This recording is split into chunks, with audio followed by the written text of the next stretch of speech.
Hello दोस्तों, आप सभी का आपके अपने चैनल पीसीएस मैथमेटिक्स में स्वागत है। आज हम इस लेक्चर में समीक्षा अधिकारी, सहायक समीक्षा अधिकारी आरओ से संबंधित मुख्य परीक्षा का जो सिलेबस है उसके बारे में पूरा डिटेल में जानेंगे। इस लेक्चर के माध्यम से आप सभी को मुख्य परीक्षा में क्या कैसे कितना प्रश्न पूछे जाते हैं, किन किन सब्जेक्ट में कितना है, उन सब बारे में हम पूरा आज इस लेक्चर में मुख्य परीक्षा से संबंधित हैं। जैसा कि आप सभी को पता है कि उत्तर प्रदेश लोक सेवा आयोग ने अभी हाल ही में 2024 का नया कैलेंडर जारी कर दिया है, जिससे हमारा आरओ का जो परीक्षा है वो 22 दिसंबर को निर्धारित है। प्रारंभिक परीक्षा 22 दिसंबर को निर्धारित है। तो आप उस क्रम में आप प्रारंभिक परीक्षा के साथ साथ मुख्य परीक्षा को भी साथ में लेकर तैयारी करना सबसे उचित है। तो आप देख लीजिए कि मुख्य परीक्षा में का सिलेबस क्या है और जो पिछले ईयर में कट ऑफ कितना गया है, इन सभी बातों पर हम इस लेक्चर में चर्चा कर लेते हैं। तो आइए हम जानते हैं समीक्षा अधिकारी आरओ 2023 री एग्जाम। ठीक, मुख्य परीक्षा ये जो है पूरा 400 नंबरों का एक परीक्षा है।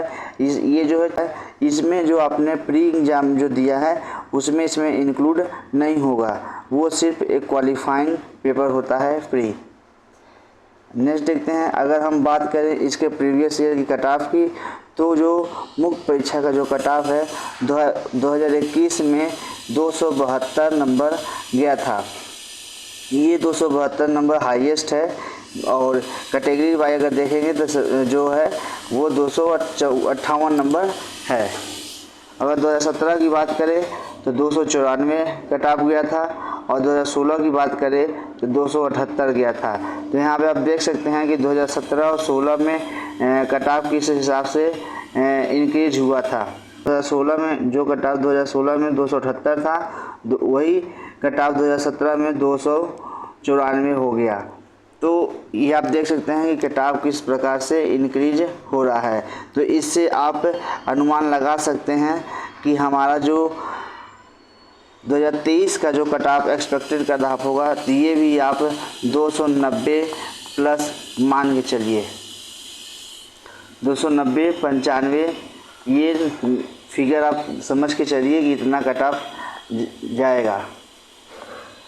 नेक्स्ट आते हैं, अगर हम इसकी पाठ्यक्रम की बात करें तो जो इसका जो पहला पेपर है वो जैसे आपने प्रारंभिक परीक्षा दिया है उसी प्रकार सेम टू सेम समान अध्ययन ऑब्जेक्टिव टाइप का 120 प्रश्न का क्वेश्चन होगा, जो पूर्णांक 120 होगा। इसके लिए समय जो है 2 घंटे रहता है। ठीक है, समान हिंदी के भी 30 क्वेश्चन होंगे, लेकिन इसका पूर्णांक जो है वो 60 नंबर का पूर्णांक होगा। जैसे प्रारंभिक परीक्षा में आपने 60 क्वेश्चन पे 60 नंबर मिलते हैं, उसी प्रकार यहाँ 30 नंबर क्वेश्चन पे 60 नंबर मिलते हैं, यानी कि एक क्वेश्चन का यहाँ 2 मार्क्स मिलता है। आज का जो समय दिया जाएगा वो 30 मिनट्स दिया जाएगा। प्रारंभिक परीक्षा और मुख्य परीक्षा में हिंदी के सिलेबस में एक अंतर ये है कि प्रारंभिक परीक्षा में पर्यायवाची भी शामिल होता है, लेकिन यहाँ पर्यायवाची जो है बाहर हो जाता है। तो मुख्य परीक्षा में पर्यायवाची जो है नहीं होता है। बाकी प्रारंभिक परीक्षा के ही 5 टॉपिक मुख्य परीक्षा में होते हैं। नेक्स्ट आते हैं, हमारा जो नेक्स्ट है वो है समान हिंदी आलेखन। इसमें 7 प्रश्न होते हैं 100 मार्क्स के। आपको इसके लिए 2.5 घंटे का समय दिया जाता है। और नेक्स्ट जो है वो हिंदी निबंध हमें लिखना होता है, जो 3 निबंध लिखना होता है और एक निबंध जो है 40 मार्क्स के होते हैं और उस कुल टोटल अगर मिला लिया जाए तो 120 मार्क्स के होते हैं। इसके लिए हमें 3 घंटे का समय दिया जाता है।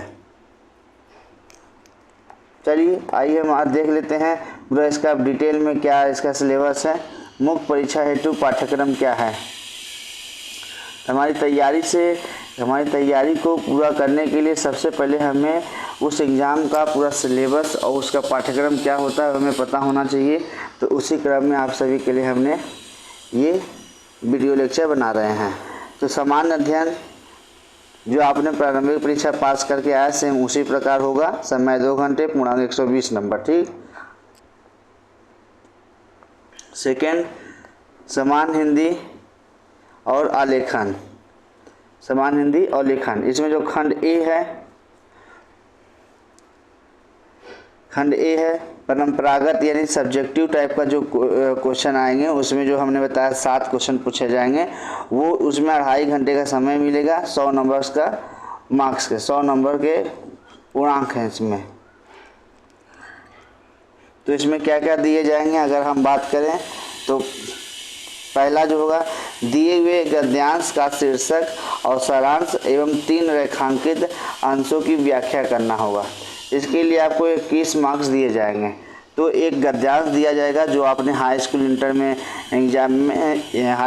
के एग्ज़ाम में आपने जो गद्यांश पढ़े होंगे उसमें से सारांश लिखना होता है, शीर्षक लिखना होता है, और जो रेखांकित अंश दिए होंगे उनको आपको व्याख्या करना होगा। तो ये हो गया आपका पहला।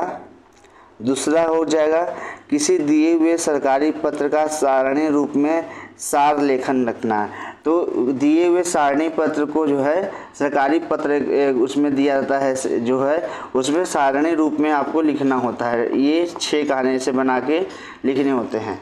ठीक है। नेक्स्ट अगर हम बात करें तो हमारा जो नेक्स्ट है वो है पत्राचार। तो इसमें 3 पत्राचार हमें लिखना होता है। ये जो है इसमें हमें 24 अंक प्राप्त होते हैं। नेक्स्ट बात करते हैं, और जो 3 पत्राचार हैं वो कौन कौन से हैं? शासकीय या अर्धशासकीय पत्र, दूसरा है कार्यालय आदेश या ज्ञान परिपत्र, और तीसरा है विज्ञप्ति, टिप्पणी, प्रतिवेदन या अनुस्मारक। ठीक है। तो ये 3 हमारा जो है पत्राचार है। नेक्स्ट आते हैं 4th नंबर,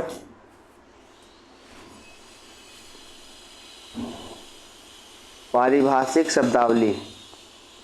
पारिभाषिक शब्दावलियाँ जो है प्रशासनिक एवं वाणिज्यिक शब्दावलियाँ। ठीक है। इसके 3 पॉइंट हैं और ये जो है 10-10 अंक के होते हैं। जैसे कि अंग्रेजी से हिंदी जो के 5 शब्द, हिंदी से अंग्रेजी 5 शब्द, और मुहावरे और लोकोक्तियाँ 5, यानी इन सभी में 2-2 मार्क्स के 1 होते हैं। तो इस प्रकार हमें 30 नंबर यहाँ से हमें प्राप्त होते हैं। ठीक। फिर कंप्यूटर ज्ञान हमें प्राप्त होने चाहिए, 10 नंबर कंप्यूटर ज्ञान से भी मिलते हैं। अगला अगर हम बात करें खंड 2 की, तो ये जो हमने बताया कि 30 क्वेश्चन जो है 30 होते हैं। वही जो प्रारंभिक परीक्षा में जो 6 टॉपिक हैं उन्हीं में से 5 टॉपिक यहाँ पे दिए गए हैं। बस यहाँ से पर्यायवाची को बाहर निकाल दिया गया है, पर्यायवाची को यहाँ से नहीं रखा गया है, बाकी सब वही है। ठीक। 60 नंबर के। अब लास्ट में जो है हमारा निबंध आता है। तो निबंध जो हमें 3 निबंध लिखने होते हैं और कुल 9 निबंध दिए रहते हैं पेपर में, और हमें 3 निबंध को है जो लिखने रहते हैं। प्रत्येक क्वेश्चन से एक निबंध हमें लिखना होता है। अगर हम बात करें तो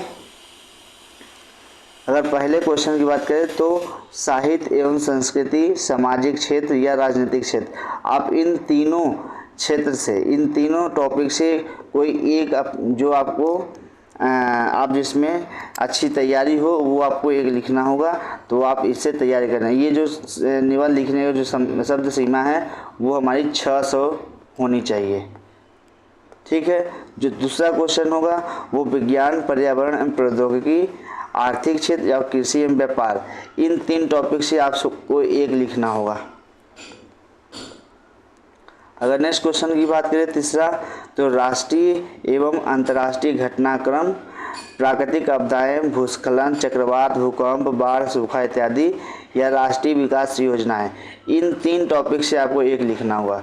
यानी आपको 9 क्वेश्चन में कुल टोटल 3 टॉपिक पे आंसर लिखना होगा और प्रत्येक क्वेश्चन से 3 टॉपिक दिए और 3 टॉपिक से कोई एक आपको लिखना है। ठीक है, तो इस प्रकार आपको कुल 3 निबंध लिखने होंगे जो कि 40 मार्क्स के एक निबंध हैं। आपको इसके लिए 120 मार्क्स दिए जाएंगे। तो देख सकते हैं हमने इस लेक्चर में पूरा आप सभी के लिए जो मुख्य परीक्षा का जो सिलेबस है और कितने मार्क्स के हैं, कट ऑफ से संबंधित बातें हमने कर ली, एक्सपेक्टेड कट ऑफ की बात कर ली, पाठ्यक्रम जो है कौन से मार्क्स, कितने मार्क्स के आएंगे, कितने क्वेश्चन हमें लिखना होगा, सारी चीज़ें आप सभी के सामने हमने डिस्कस कर लिया और बहुत ही कम समय में हमने इसको डिस्कस किया है। तो अगर आपको वीडियो अच्छा लगे तो चैनल को सब्सक्राइब कर लीजिए और अपने दोस्तों के साथ शेयर कर दीजिए। और अगर आप इस चैनल पे नए हैं तो आप सभी को बता दें कि इसी चैनल पे आप सभी के लिए हमने एक सीरीज, आप सभी के लिए मैं एक सीरीज रन कर रहे हैं जो है घटना चक्र पूर्वावलोकन का सीरीज है, भारतीय इतिहास का। तो आप उस सीरीज से जुड़ सकते हैं और आरओ से संबंधित जो प्रारंभिक परीक्षा में पूछे जाने वाले उन तमाम महत्वपूर्ण टॉपिक कौन से हैं उससे संबंधित हमने टॉप 90 करके एक वीडियो बनाया हुआ है जो आप इसी चैनल पे अपलोड है, तो आप उसे जाकर देख सकते हैं। इसका वीडियो का लिंक डिस्क्रिप्शन में आपको मिल जाएगा।